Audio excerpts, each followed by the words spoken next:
Good morning, Calvary kids, and welcome to Children's Church Online. I am so glad that you could be here with me this morning as we begin a brand new series on friendship. Now, how many of you have a best friend, or who can think of your best friend?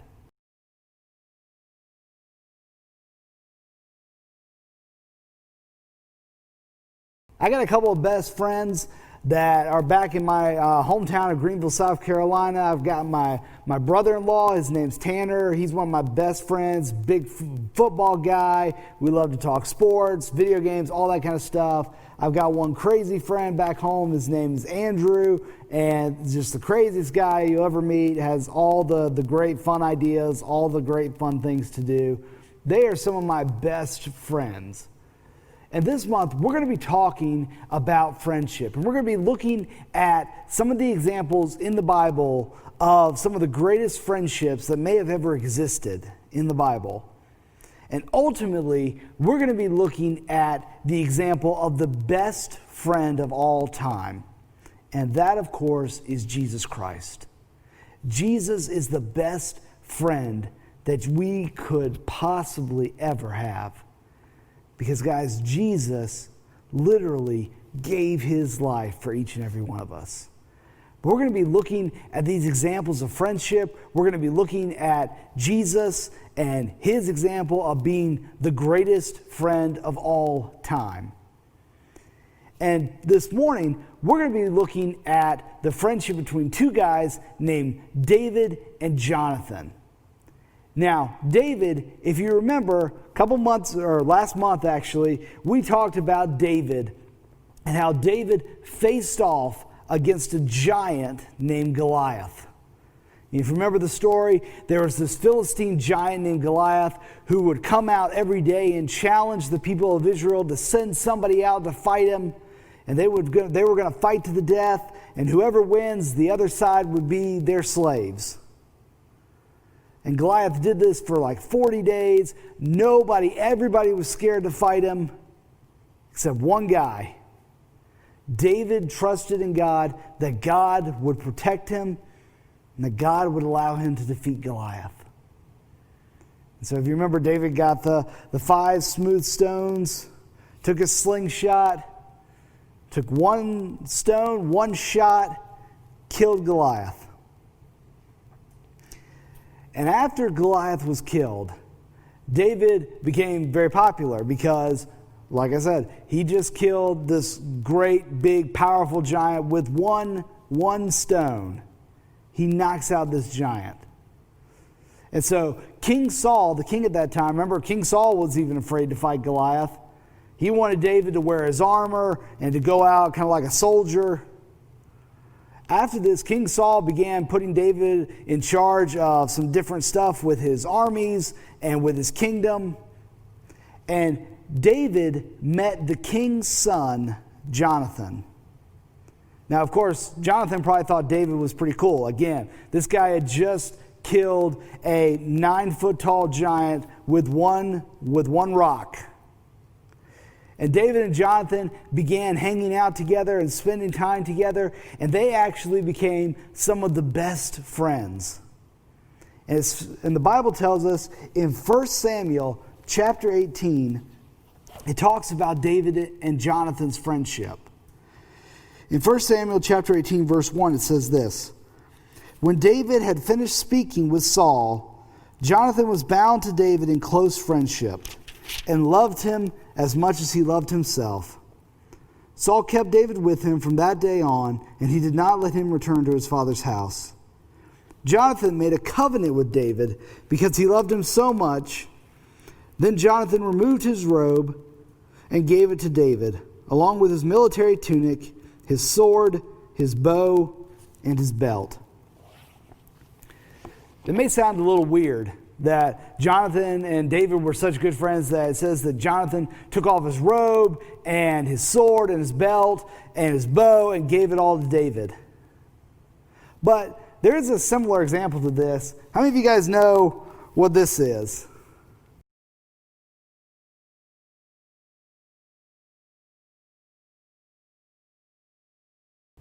It's a basketball jersey, right? And maybe you've seen it in sports sometimes where a team member, two different players from different teams, at the end of a game, they'll take off their jersey and give it to the other person.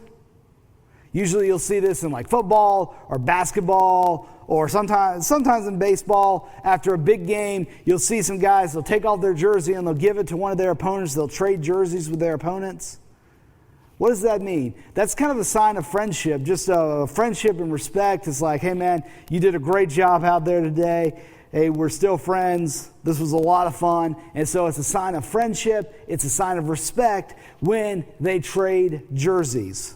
And so this is kind of what Jonathan is doing here. He has such respect and love and appreciation for his friendship with David that he gives David his robe, he gives him his sword and his belt and his bow. It's also possible that this is stuff that David never had because David was just a shepherd boy. Shepherd boys didn't really make that much money back then. And Jonathan was the prince. He was the king. He was the king's son. So he probably had some really nice stuff. David probably didn't have that. And so this is Jonathan giving to David something that he probably didn't have for himself. This really nice robe, this set of armor, a sword, a bow, all this great stuff to symbolize their friendship. But here's the problem. Saul became jealous of David. King Saul became jealous of everything that David was doing, about how he had killed Goliath, and now David was having a bunch of different successes with different battles. And in King Saul's army, David was having a lot of success, and he began to get jealous of David. But you know what? Jonathan and David still cared for each other. Jonathan cared for David even when his dad started getting jealous and getting mad at David. And Saul's anger against David got so great that he decided that he wanted to kill David. And when David heard about this, he ran into hiding because all of a sudden the king is mad at him and the king wants him dead. And when Jonathan heard about this, he went and found David and said, what's going on? What's happened? David told him, dude, your dad wants to kill me. Your dad's just so mad at me. He's jealous of everything that's been going good for me. And Jonathan's like, no, it's okay. I promise. He's not going to kill you. I'll go talk him down. And David's like, no. This guy, your dad wants me dead. I'm sorry. And Jonathan said, all right, here's what I'll do. I'll go talk to my dad.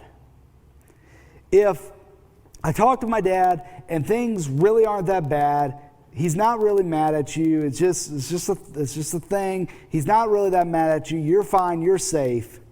Then I'll come out into the field and I'll start shooting my arrows at a target.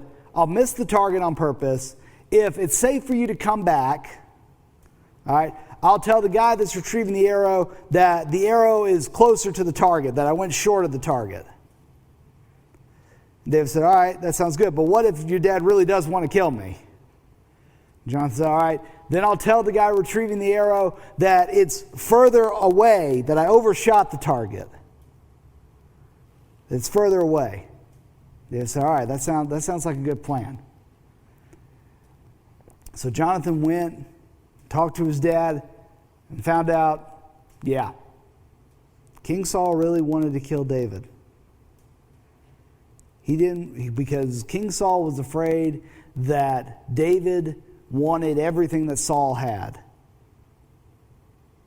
And so when Jonathan realized this, he went out with his bow and arrow, just like he said. He shot at the target and told the guy retrieving the arrow that it's past the target. I overshot it. David hears this, and David has to take off running for his life. But you know what? Because of David and Jonathan's friendship, because Jonathan cared so much about David that he was willing to go against his father and everything else to do what was right, David was able to get away, and Jonathan was able to save David's life. Jonathan and David cared about each other. Jonathan cared about David so much that he was willing to give him his armor, to give him things that he didn't have. And then Jonathan really was willing to put his own life on the line to make sure that David was taken care of, that nothing bad happened to David. Jonathan cared about David. And here's the thing, guys. Jesus cares about us too. Jesus cares about each and every one of you. And because Jesus is the greatest friend of all time, the same way Jonathan cared for David and made sure that David was okay, Jesus cares for you and me. And he's going to take care of each and every one of us. Even when things go bad, even when things are going good, Jesus is going to be there to take care of us, to watch over us, because he is the greatest friend that we could ever have. So here's my challenge to you guys today. The same way that Jonathan cared for David and made sure that David was taken care of and was okay and was safe from his dad, the same way that Jesus cares for us when we're going through hard times, when things aren't going right, I want to challenge you guys, take care of your friends. Be a friend that takes care of your friends. Because guys, there's going to be times when your friends are going through hard times. Maybe things aren't going great at school. Maybe they're being picked on by a bully or something. Maybe things aren't going well at their house with their mom and dad or their brother or sister. I want to encourage you guys, show the grace and love of God to your friends. Care for your friends when they're going through hard times. And look for ways that you can show to your friends how much you care for them. The same way that God and Jesus cares for each and every one of us. That's the first thing I want us to learn about friendship this month, is that friends care about each other. And Jesus cares about you. All right, now before we go, we have a brand new Bible verse for the month. It's going to pop up here on the screen, and it's Proverbs 17:17. So hopefully that's pretty easy to remember. Proverbs 17:17, it says this: "A friend loves at all times, and a brother is born for a difficult time." Just talking about how friends, true friends, the same way that Jesus is a true friend to us, and he loves us at all times, and he's there for us during difficult times. A true friend is always there for each other during difficult times. All right, so let's say this together on three. 1, 2, 3. A friend loves at all times, and a brother is born for a difficult time. Proverbs 17:17. All right, so we're going to work on that verse all month. It's a fairly simple verse. It's an easy reference to remember. So we're going to work on that verse all month. And when we get back here for Children's Church in the next couple of weeks, we'll have a special prize for you guys if you're able to say that verse to me or to one of the other teachers and leaders. So we'll talk about that in a couple of weeks. But be working on that memory verse, Proverbs 17:17. All right, so before we go, just a couple of quick announcements today. First of all, for the parents, if you have not downloaded the Parent Q app, I want to encourage you guys to go ahead and download that, especially as we'll talk about here in a minute. We're going to be getting back to Sunday school. We're going to be getting back to Children's Church here on campus in the next few weeks. This app is going to be vital to that because it's going to provide you guys with blogs, information, and things that you can do throughout the weeks with your kids that reinforce the lessons that they're hearing in Sunday school, that they're hearing in Children's Church. So I want to encourage you guys, go ahead. It's a free app. Go ahead and download that app as soon as you can. Also, just a reminder, we are back with our new series, Kids on Missions. That'll be every Wednesday night this fall. We're going to be learning about different countries around the world, about the mission efforts that are going on in those different countries. This month, we're learning about the country of Guatemala and the mission efforts that are going on there. So I want to encourage you guys, if you can be here, 7 o'clock is when we start. Usually we'll have meals at 6 o'clock. But Kids on Missions every Wednesday night. I want to encourage you guys, if you can, to be there. It's going to be a great time, and we're going to learn a lot about missions around the world and about how we can be missionaries right here in Ball Ground, Georgia. Last announcement is, like I said before, we are hoping to start up with Sunday school and children's church here in the next coming weeks. So I want to encourage you guys, be looking for videos on Facebook, emails, flock notes, all that kind of stuff, text messages, because we're going to be blasting all that information out about how we're going to start back Sunday school, how we're going to do check-in, how we're going to do children's church. So be looking out for that information, because that'll be rolling out here really in the next day or two. So I want to encourage you guys, be looking for that information as we hope to start up Sunday school and children's church here in the next coming weeks.